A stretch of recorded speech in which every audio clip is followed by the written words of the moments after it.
சிலனூர் என்ற நாட்டில் அரியவேல் என்ற இளம் போர் வீரன் வாழ்ந்தான். அவன் தைரியமும் நம்பிக்கையும் கொண்டவன். ஆனால் அவன் கோபம் சில நேரங்களில் அதிகமாகும். அரியவேலே, நீயே பேச வேண்டும். அரியவேல் படையுடன் எல்லைக்குச் சென்றான். அவன் முகத்தில் கடினம் இருந்தது. எதிர்க்கட்சியினர் சோர்வாக நின்றனர். அரியவேல் குரல் கொடுத்தான். ஏன் நம்மிடம் வந்துள்ளீர்கள்? அவர்களில் முதியவர் ஒருவர் முன் வந்தார். அவர் சொன்னார், எங்கள் கிராமம் வறட்சியால் நாசமாயிற்று. நீர் இல்லை, மக்கள் பசி, உதவி கேட்கவே வந்தோம்.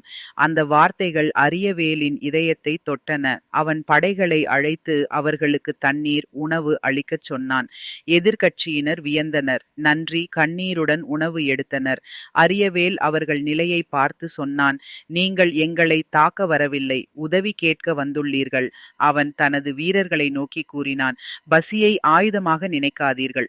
அது ஒரு மனிதன் தாங்க முடியாத துயரம். அவன் அவர்களை கிராமத்துக்கு அழைத்துச் சென்றான். வறண்ட நிலத்தை பார்த்தான். குழந்தைகள் அழுதனர். முதியவர்கள் பலவீனமாக இருந்தனர். அரியவேல் மனம் உடைந்தான். அவன் சொன்னான், இதை நான் மாற்றுவேன்.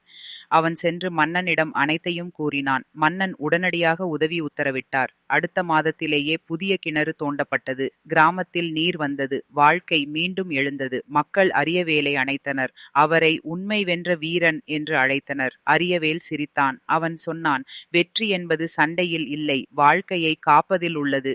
நெறி. மனிதனை வெல்லுவது வெற்றி அல்ல, அவன் துயரை தீர்ப்பதே உண்மை வெற்றி.